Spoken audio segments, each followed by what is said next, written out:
Hai, selamat malam sahabat RTV. Selamat Hari Guru ya sahabat. Nah, dalam perayaan Hari Guru kali ini kita akan membahas 5 kisah guru terinspiratif di tahun 2024. Yuk, kita lihat bersama.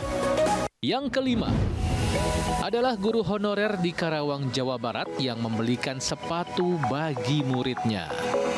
Meskipun honor guru tak seberapa, tapi Nur Malawati masih mau menyisihkan sebagian pendapatannya untuk membelikan sepatu muridnya yang sudah tidak layak pakai. Tidak hanya mendapat apresiasi, aksi guru honorer ini juga membuahkan gerakan memberikan sepatu bagi murid-murid lain yang membutuhkan. Keempat, ada Sumardi dan teman-temannya. Guru sekolah dasar di lereng Tengger, Probolinggo, Jawa Timur ini rela puluhan kilometer melewati jalan menanjak dan terjal demi mengajar murid-muridnya. Pengorbanan mereka sangat berarti bagi warga desa Sariwani. Soalnya keberadaan mereka di sekolah dalam desa terpencil ini bisa memberikan akses anak-anak desa untuk mengenyam pendidikan dasar. Ketiga, ada Sukmawan, seorang guru honorer di Garut, Jawa Barat. Pria berusia 24 tahun ini sudah mengabdi sebagai guru meskipun statusnya masih honorer hingga saat ini. Ia pun tak pernah mengeluh dan tetap mengabdikan diri untuk mengajar. Honor yang hanya Rp600.000 per bulan membuat ia harus memutar otak. Dan untuk memenuhi kebutuhan sehari-hari, ia pun bekerja sampingan sebagai buruh di peternakan ayam. Saat ini Sukmawan sedang belajar giat untuk mendapatkan ijazah sarjana. Ijazah ini dibutuhkan sebagai syarat pengangkatan pegawai. Kedua, ada guru-guru di SMA Klaten, Jawa Tengah. Tidak adanya gedung sekolah di desa Telogowatu tidak membuat siswa usia SMA di desa ini putus sekolah. SMA Negeri 1 Karangnongko sebagai sekolah terdekat pun membuat kelas jauh untuk memfasilitasi kegiatan belajar mengajar di desa ini. Jarak 10 km harus mereka tempuh setiap hari agar anak-anak di desa ini mendapatkan pelajaran yang sama dengan anak-anak di tempat lain. Warga sekitar pun mengapresiasi kegiatan ini dengan memberikan teras rumah mereka sebagai tempat belajar mengajar. Dan yang pertama adalah Supriyani, guru honorer di Konawe, Sulawesi Tenggara. Tepat di Hari Guru tanggal 25 November 2024, Supriyani divonis bebas oleh Pengadilan Negeri Andolo. Ia tak terbukti bersalah atas dakwaan penganiayaan terhadap anak muridnya. Supriyani sempat viral karena ditahan selama sepekan. Ia ditahan atas aduan orang tua muridnya yang menuduh guru honorer ini menganiaya murid kelas 1 SD. Setelah viral, Supriyani diputus bebas bersyarat, tapi harus tetap menjalani persidangan. Beberapa upaya damai tak membuahkan hasil, sehingga kasusnya pun berlanjut ke meja hijau. Dan pada akhirnya, hakim memutuskan Supriyani tidak bersalah.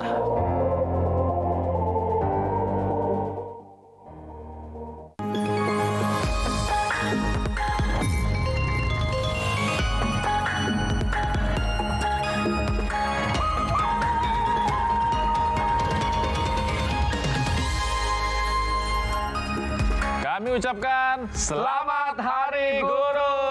Terima kasih Bapak Ibu Guru yang sudah mendidik kami, mengajar kami hingga kami bisa sampai di titik ini. Nah, Oke, kenakalan apa yang paling diingat yang pernah dilakukan kepada guru zaman sekolah dulu? aduh, paling bolos sekolah sih. Bolos mata pelajaran lah gitu. Nakal, Pak. Kalau Ezra apa? Kalau saya ya, gak ada sih, saya mah kesayangan guru, baik-baik banget orangnya. Disayang guru, tapi dibenci sama teman-teman kan? Teman-teman, soalnya saya bagian, Pak ada PR loh Pak, gitu.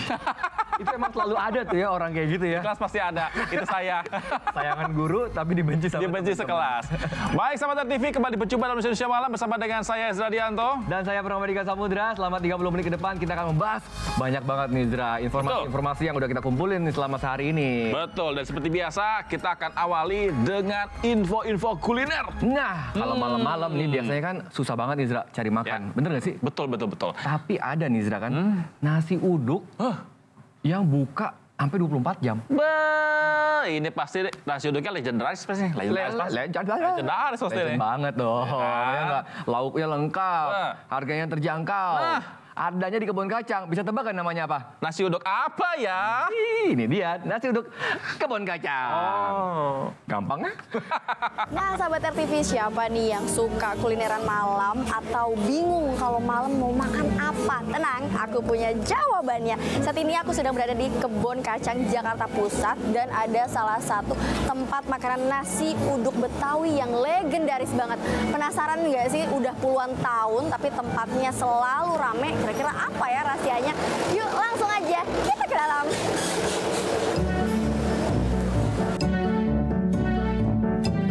Kuliner khas Betawi satu ini emang kagak ada matinya.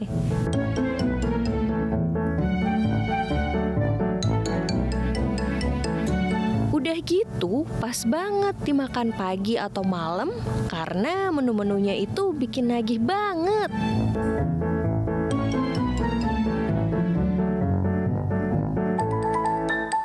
Buka tiap hari dari jam 10 pagi. Tapi lihat tuh, makin malam malah makin rame. Yuk kita lihat bareng pilihan lauknya ada apa aja ya. Wah, ada ayam, usus, udang, kulit. Aduh, makin keroncongan liatnya. Udah deh Pak, itu dulu. Sama lalapannya jangan lupa. Oke, makasih Pak. Kita tunggu dulu sampai matang.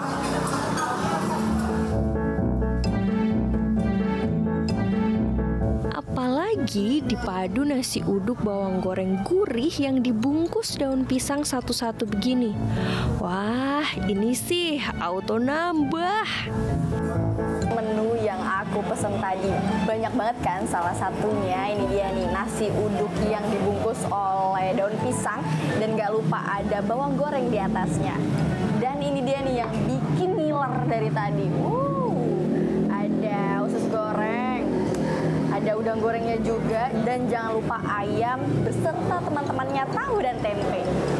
Dan yang menarik juga nih sahabat RTV, ada dua jenis sambal kacang. Ada yang udah dibalut pedas. Bagi sahabat RTV yang nggak suka pedas juga ada. Sambal tomatnya juga, dan ini dia nih, sambal terasi. Dan yang terakhir lalapannya jangan lupa. Yuk langsung aja kita makan.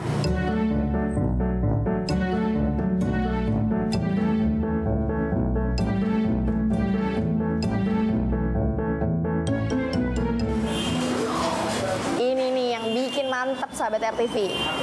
Pete goreng. Apalagi cocolannya sambal kayak gini. Ada kacang, ada terasi, ada tomat. Tolong sahabat, gagal diet nih. Oh iya, kedai ini katanya legend banget loh sahabat. Emang udah buka dari kapan sih? Sejak tahun 72 yang bertahan itu nasinya kan dibungkus kecil-kecil tuh kan. Nah seperti bumbunya juga kan diracik. Udah banyak nasi uduk di pinggir jalan tuh, ada yang di piring, kalau di sini khasnya dibungkus. Wah sahabat, ternyata udah lebih dari setengah abad. Keren banget masih buka sampai sekarang. Untuk nasinya seharga Rp4.000 per bungkus. Terus untuk ayam dan lauk lainnya di kisaran Rp10.000 sampai Rp20.000. Sambal kacangnya paling pas satu itu, sambal kacangnya, terus disediain sambal pete. Itu mantep itu. Alhamdulillah sahabat RTV luar biasa kenyang banget tuh. Tada! Habis tidak bersisa.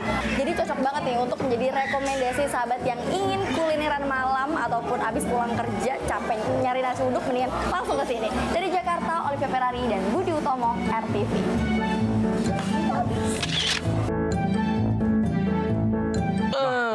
Enak banget tuh kayaknya tuh ya. Mantep. Sampai yang makan-makan aja itu dari luar negeri semua. Dari luar negeri. Siapa Tadi ada Aaron Jose itu pasti dari Brazil lah minimal tuh ya. Namanya kan kayak gitu, terus posturnya kan. Itu mancanegara pasti lah. Dari posturnya dia udah kenyang banget tuh. Kenyang banget, ya nggak? Kalau kenyang kan hati udah tenang. Nah, perut kenyang, hati tenang. Nah, Gitu tapi ya. ada nih orang yang nggak tenang, padahal sedang di masa tenang pilkada nih.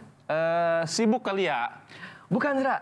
Ketangkap KPK. Ya, kan? Jadi nih, Zra, ada calon petahana, calon Gubernur petahana ya dari Bengkulu nih. Bengkulu. Nah, dia ketangkap KPK nih, diduga memeras pejabat daerah untuk mobilisasi pilkada alias serangan fajar. Tuh kan bandel sih. Ini Tapi yang lebih rame ini katanya ini. Apa tuh?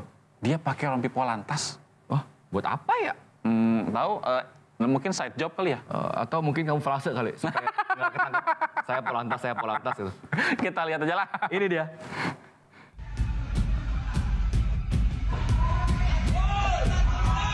Ini ada oknum polisi lalu lintas. Kok kayak lagi dikawal ya? Tunggu. Bukan, Deng. Dia bukan personil Polantas. Dia adalah Gubernur Bengkulu, Rohidin Mersyah, yang ditangkap penyidik KPK 23 November lalu dalam operasi tangkap tangan. Video berdurasi 11 detik ini viral di media sosial Instagram. Bukan warganet namanya kalau nggak komen soal penangkapan Pak Gubernur Bengkulu. Ada yang komen nyinyir, alih-alih sesama oknum saling menghargai. Ada juga yang jengkel karena bikin malu karena waktu ditangkap Pak Gubernur pakai baju Polantas. Dan ada pula yang sinis, maling uang negara dikawal. Giliran pencuri habis dikeroyok warga. Hayo, jangan emosi dulu ya. Ada alasan kenapa Gubernur Bengkulu pakai baju Polantas saat ditangkap KPK. Nih alasannya.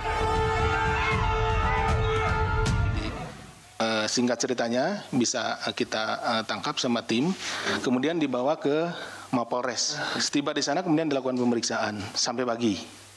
Tetapi situasi pagi itu, sejak pagi sudah berkumpul sangat banyak simpatisan dari saudara RM.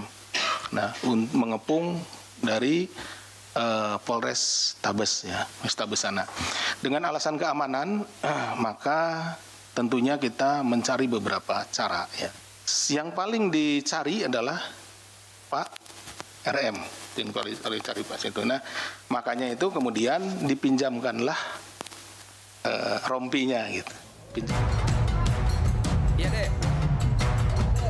Jadi karena alasan keamanan, Pak Gubernur Bengkulu dipakaikan rompi polisi. Pak Rohidin ini yang merupakan calon petahana pada Pilkada Bengkulu Rabu nanti nih, ditangkap karena diduga melakukan pemerasan terhadap sejumlah aparatur Bengkulu. KPK menyita uang tunai 7 miliar rupiah yang diduga akan dipakai untuk serangan fajar pada hari pencoblosan 27 November nanti. Apes deh, Pak. Dari Jakarta, Ajat Moko, RTV.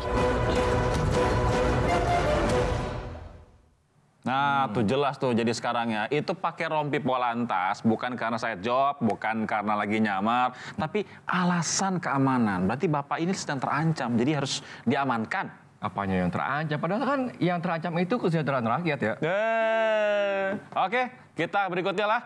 Kita ke berita pilihan. Selama seharian ini kan udah ada berbagai macam berita yang tersaji. Betul. Kita sudah pilihkan 2 diantaranya untuk kita bahas pada malam ini. Yang pertama ada apa, Pram? Yang pertama ada pengungkapan uang palsu, Zra. Ini lagi rame nih ya? Iya, di Tasikmalaya di Bandung Barat ya. Bandung Barat. Terus kemudian yang kedua juga kita ada hasil kunjungan dari Pak Presiden Prabowo ke Abu Dhabi yang katanya banyak bawa oleh-oleh nih. Nah, kita lihat dulu nih yang pertama nih di Bandung Barat. Yuk. Ada informasi apa nih? Kita simak.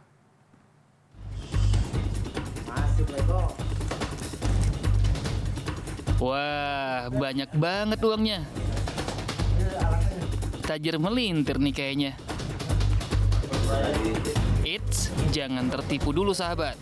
Uang pecahan 50.000 dan 100 ribuan ini hanyalah uang palsu yang dicetak oleh sindikat di Kampung Sindangsari, Kecamatan Cipendei, Kabupaten Bandung Barat, Jawa Barat. Para para pelaku tak berkutik saat digerebek polisi. Terungkapnya kasus ini berawal dari laporan masyarakat. Ada 3 orang yang ditetapkan sebagai tersangka yang memiliki peran berbeda. Mereka mengedarkan dan menjual uang palsu ke daerah Indramayu, Jawa Tengah, dan Palembang. Pelaku sudah menjual ke daerah Indramayu, kemudian Palembang, dan di daerah Jawa Timur.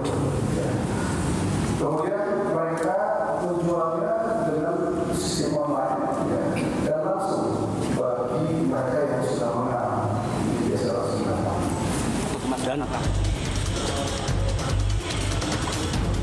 Selain menangkap pelaku, polisi juga menyita ratusan lembar uang palsu pecahan Rp100.000 dan Rp50.000, serta peralatan pencetakan uang palsu. Akibat perbuatannya, para tersangka terancam hukuman 15 tahun penjara. Dari Kabupaten Bandung Barat, Jawa Barat, Bayu Roman, RTV. Ini harus waspada, harus diwaspadai. Iya, apalagi kan ini kan udah deket sama libur panjang ya, ada Nataru, habis itu nggak lama ada Lebaran. Biasanya memang marak beredar uang palsu di saat-saat momen-momen kayak gitu tuh. Betul, makanya kalau misalkan kita menerima kembalian uang itu orang mau nuker atau apa, itu kita harus cek bener tuh. Cek bener, apalagi kalau pecahannya gede ya. Kalau cuman ya 5.000 atau 2.000 ya udahlah ya. Betul. Kayaknya nggak balik modal juga maksudnya segitu ya. Alright, kita ke yang kedua. Ini terkait dengan kunjungan Pak Prabowo ke Abu Dhabi. Ya. Ini pasti bawa oleh-oleh untuk rakyat Indonesia nih. Nah, oleh-olehnya apa? Langsung aja kita simak yuk laporan dari reporter kita, Sekar Rarasati. Silakan Sekar. Presiden Prabowo membawa sejumlah pembantunya untuk bertemu langsung dengan Kepala Negara Persatuan Emirat Arab Mohammed bin Zayed di Istana Qasr Al-Watan, Abu Dhabi. Anggota Kabinet Merah Putih yang turut mendampingi adalah Menteri Luar Negeri, Pariwisata, ESDM, Investasi dan Hilirisasi, Wakil Menteri Perumahan dan Kawasan Permukiman, serta Sekretaris Kabinet. Pertemuan bilateral ini melanjutkan kerjasama yang sudah dipupuk sejak masa kepemimpinan Joko Widodo. Salah satunya sektor perdagangan yang tumbuh sekitar 12% atau senilai 4,6 miliar dolar. Di sektor lain juga membuahkan hasil, yaitu di bidang investasi energi terbarukan, kecerdasan buatan, pendidikan, kesehatan, dan keamanan pangan. Persatuan Emirat Arab menjadi destinasi tambahan dalam lawatan perdana Presiden Prabowo Subianto. Hal ini menunjukkan bahwa Indonesia bersungguh-sungguh untuk mempererat hubungan dan juga memperluas sektor kerjasama. Tak hanya di bidang perdagangan energi, tetapi juga pendidikan dan pariwisata. Nah, seperti apa bentuk kerjasamanya nanti akan dibahas dalam undangan selanjutnya, yaitu Presiden Mohammed bin Zayed ke tanah air. Tapi apapun itu, kita semua berharap bahwa kerjasama ini akan berbuah manis bagi kedua bangsa.